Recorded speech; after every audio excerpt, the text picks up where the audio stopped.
evening, ladies and gentlemen, and thanks for joining us in tonight's edition of the 8 p.m. Bilingual Newscast. Making news tonight, Holy Thursday, observed by Christians, inaugurates the Easter Triduum, a 3-day period of solemnity.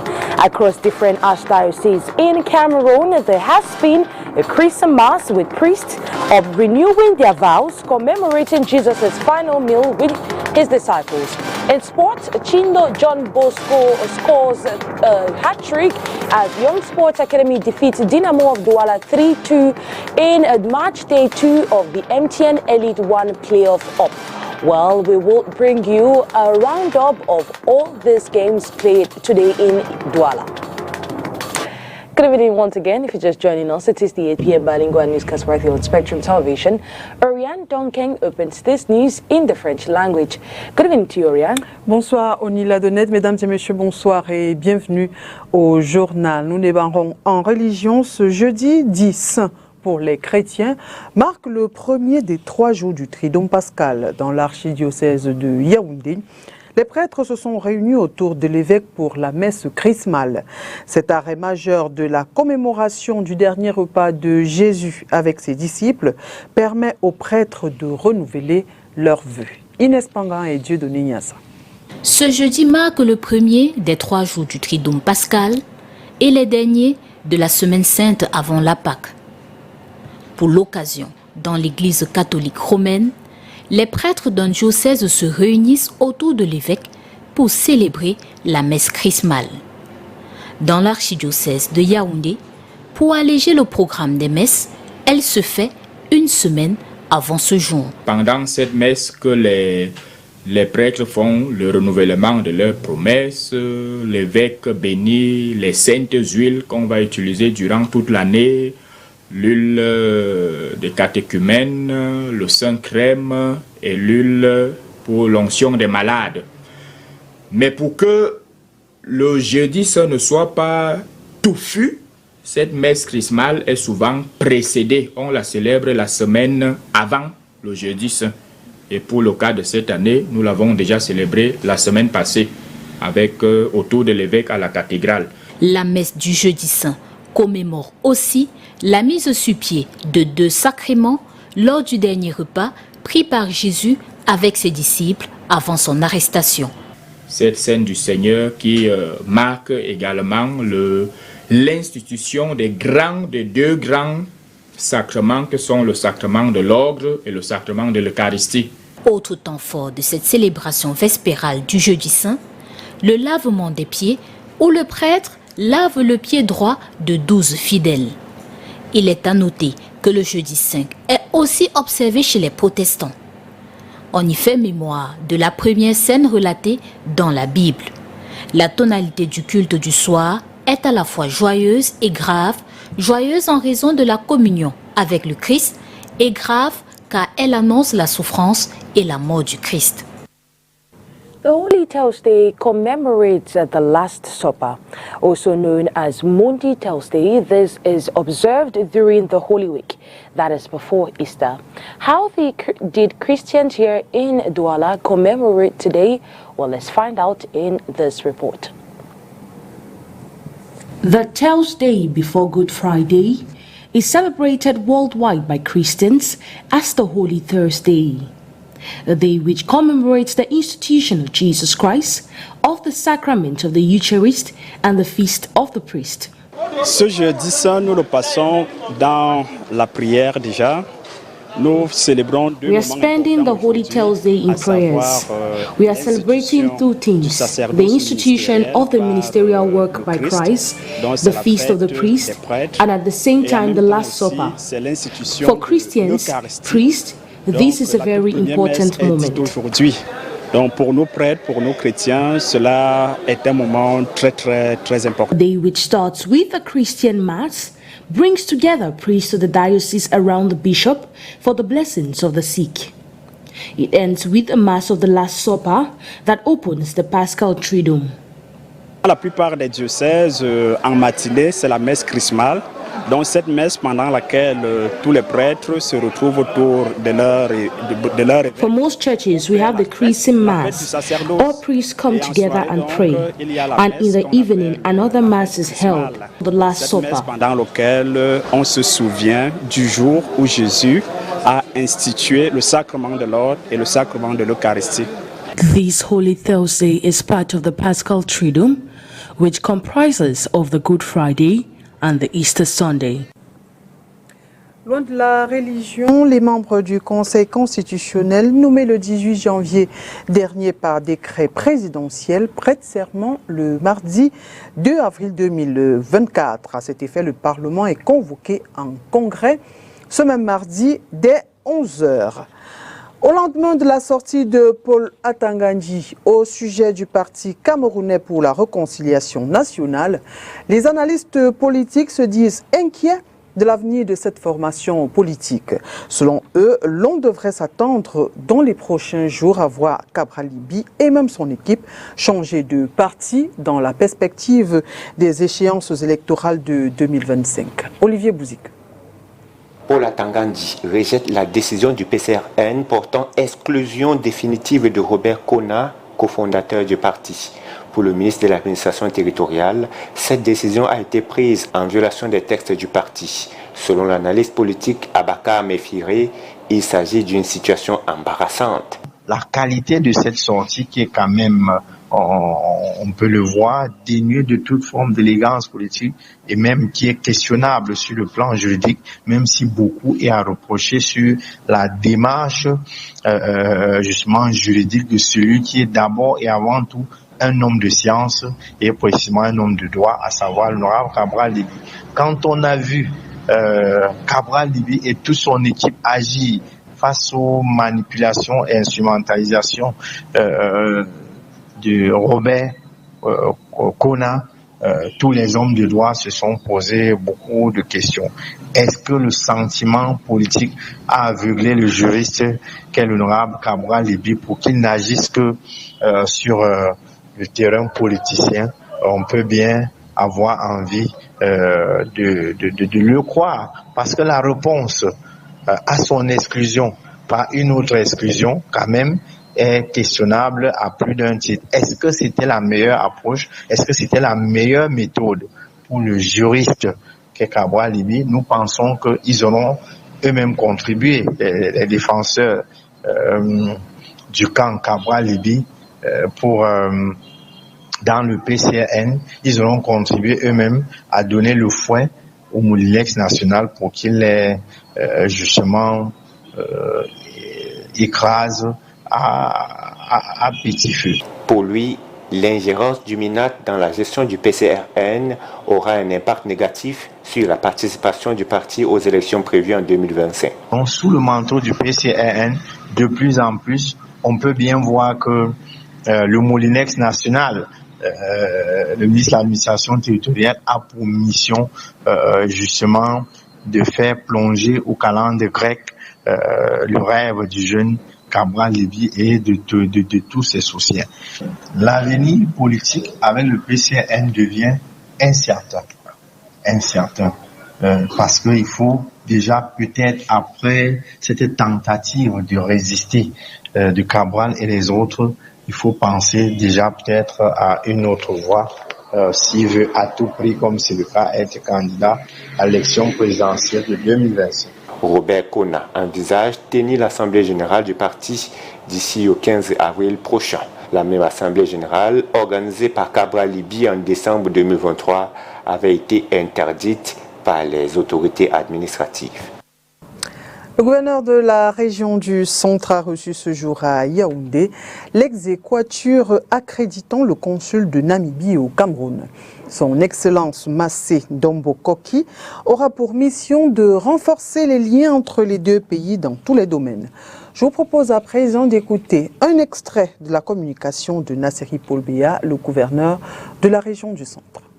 Comme c'est la toute première fois que nous avons eu le privilège, le chef de l'État a eu cet honneur d'honorer notre région avec un consul en la personne de professeur Koki, nous pensons avec son expérience, tout ce qu'il a pu faire dans sa vie, à aider pour la progression, puisqu'on est au début de l'amitié entre le Cameroun et la Namibie dans tous les domaines, économiques, social, sport, tertiaire, c'est ce que vous pouvez penser.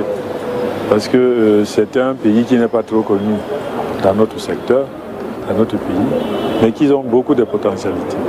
Je pense que c'est une bonne idée de penser à quelqu'un qui a cette expérience et qui a aussi des relations avec ces pays que nous accréditons, à pouvoir nous apporter beaucoup de bonnes choses et je lui souhaite aussi bonne chance. Le Centre de recherche et de documentation du réseau des défenseurs des droits humains en Afrique centrale, en abrégé REDAC, bientôt construit.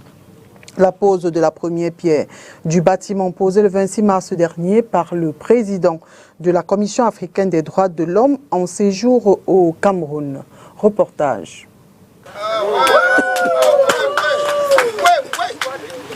Le top départ de la construction du centre de recherche et de documentation du réseau des défenseurs des droits humains en Afrique centrale, REDAC, est donné. Il consomme beaucoup. La pose de la première pierre faite par le président de la Commission africaine des droits de l'homme revêt une importance particulière. Cette institution va être indépendante et autonome en travaillant dans ses propres locaux. Mais si vous lisez bien le projet qui va être déployé ce soir, ça va également servir comme un centre de refuge. Ce qu'on appelle le Ubuntu City, pour ceux qui connaissent les défenseurs des droits de l'homme, pour accueillir les défenseurs des droits de l'homme qui éventuellement pourraient être en difficulté dans leur pays d'origine, pour qu'ils puissent à un moment donné venir se reposer, se réfugier là-bas, en attendant que leur propre situation dans leur propre pays puisse s'améliorer. Je pense aux défenseurs des droits de l'homme vulnérables qui ont des problèmes avec leur gouvernement. C'est les défenseurs des droits de l'homme qui travaillent dans le domaine de la démocratie, ceux qui sont des lanceurs d'alerte dans le domaine de la démocratie, dans le domaine des flux financiers illicites, ils sont souvent poursuivis. Les défenseurs des droits de l'homme qui travaillent dans le domaine de peace and security. Il y en a aussi des militaires qui sont des défenseurs des droits de l'homme qui peuvent avoir des difficultés avec leur gouvernement. Ils seront accueillis là-bas. Je pense aux femmes aussi qui ont des problèmes pour faire le travail des défenseurs des droits de l'homme qui pourraient être accueillis là-bas, mais aussi aux enfants parce que les enfants sont également des défenseurs des droits de l'homme. Une soirée de fundraising suit cette première étape. Il est question ici de collecter des fonds pour la construction de ce centre et la voix des médias est sollicitée. C'est à vous les journalistes de nous aider. Nos stratégies, venez ce soir, il va y avoir une soirée de fundraising. Toutes les stratégies vont être mises sur le place public. Mais l'une des meilleures stratégies, c'est d'en parler aux uns et aux autres.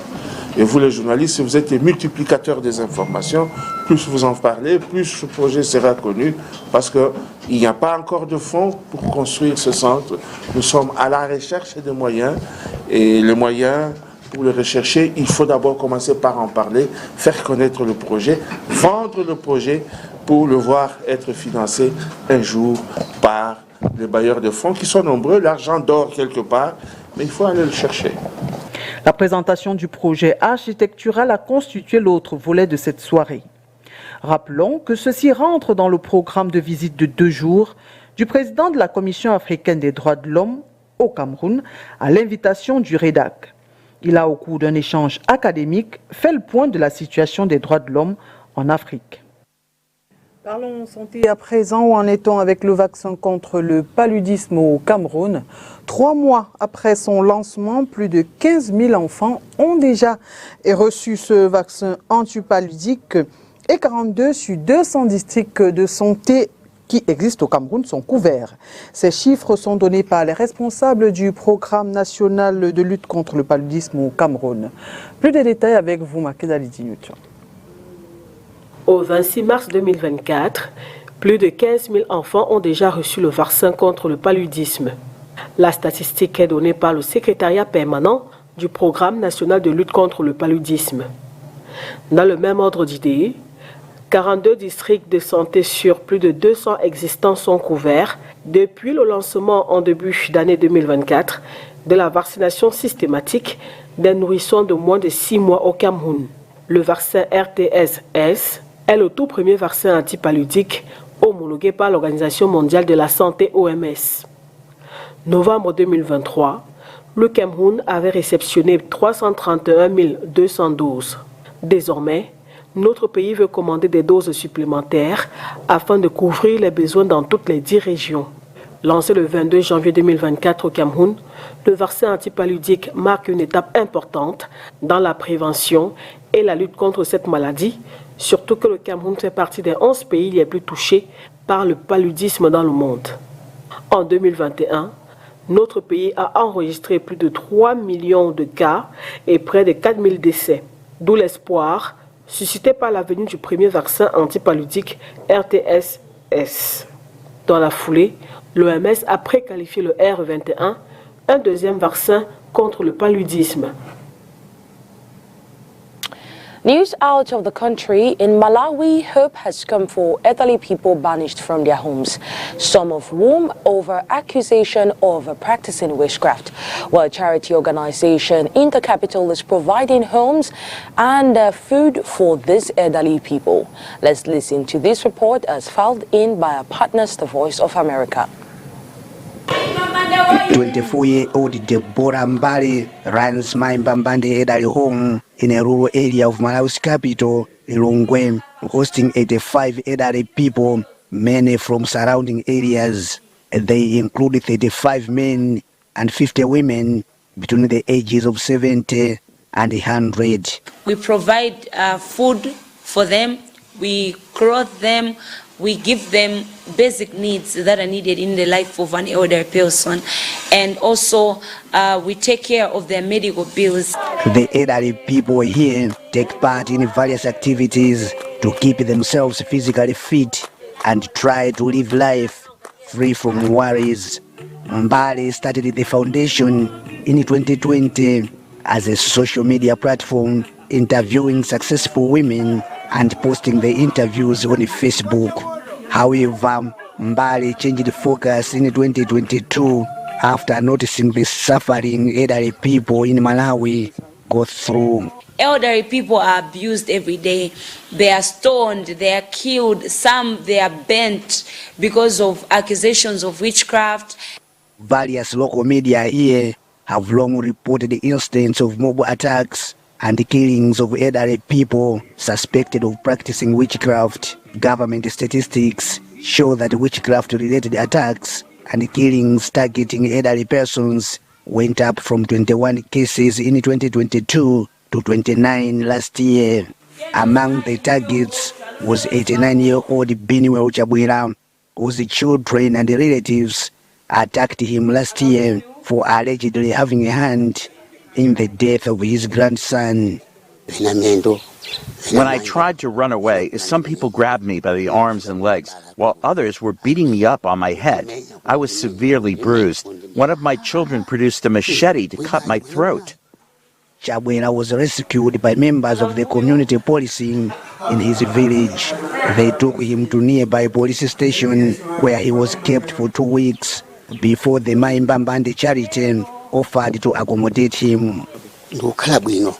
I am very comfortable and happy here. Food is available, and without my Mbambande, I could have died by now with hunger. And if I were home, people would have killed me over baseless accusations.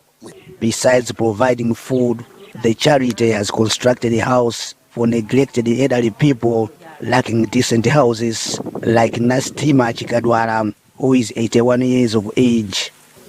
I'm now sleeping on a mattress. She built me a house powered by solar electricity.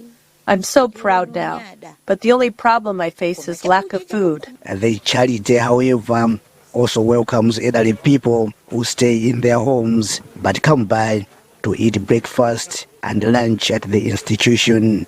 In the meantime, the charity is planning a fundraising dinner on May 31 to raise money for the comfort and happiness of the neglected elderly females. Lamek Masina, VOA News, Lilongwe, Malawi.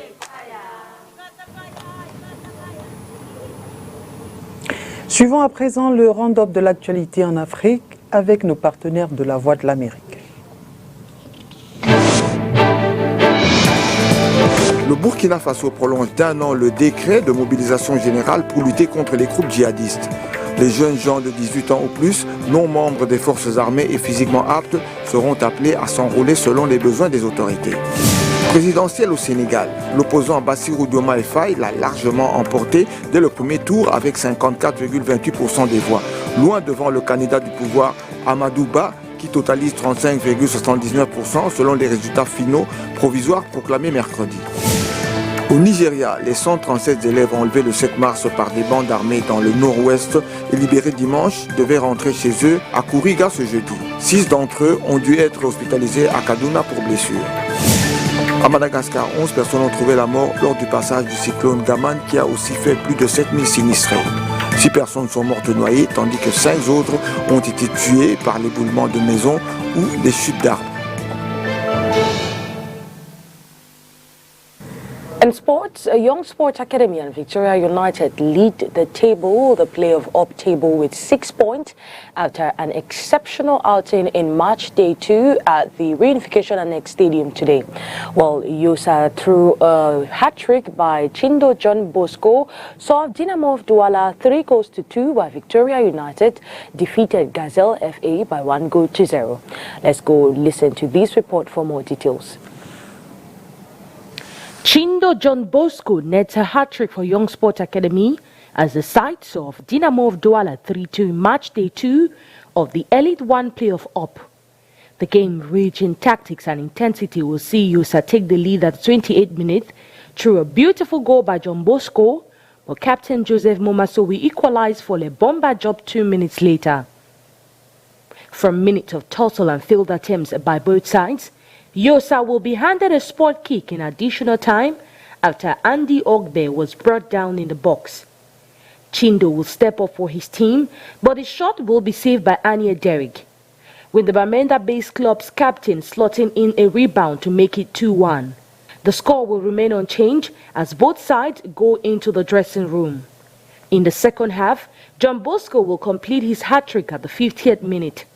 Le Bomba Job will reduce scores at the 87th minute through Benjamin Luque. The scores will remain unchanged with Young Sport winning its second game in 2 outings. Earlier, Victoria United defeated Gazelle FA 1-0 thanks to Augustin Tandasi from Butu's goal. This is from assist by Wilfried Douala Nathan. The team is now on 6 points in 2 games while Gazelle is yet to win a match. At the Mbapilipe Stadium, Canons Bahaza will strike late to see the Yaoundé-based club pick up 1 point against Stade du Renard. Defending champions Coton Sport will see of Colombe Sportif of the Jan Lobo 1-0. It's with that report that we put an end to tonight's edition of the 8 p.m. bilingual newscast. Do have a wonderful night in the company of our program. See you tomorrow, same time, same station. If God willing. Good night to you, Rian Duncan. Bonne soirée à vous, Oni Ladonnette, mesdames et messieurs. Merci d'avoir été des nôtres. Et bon début du week-end de Pascal en compagnie de nos programmes sur Spectrum Télévision.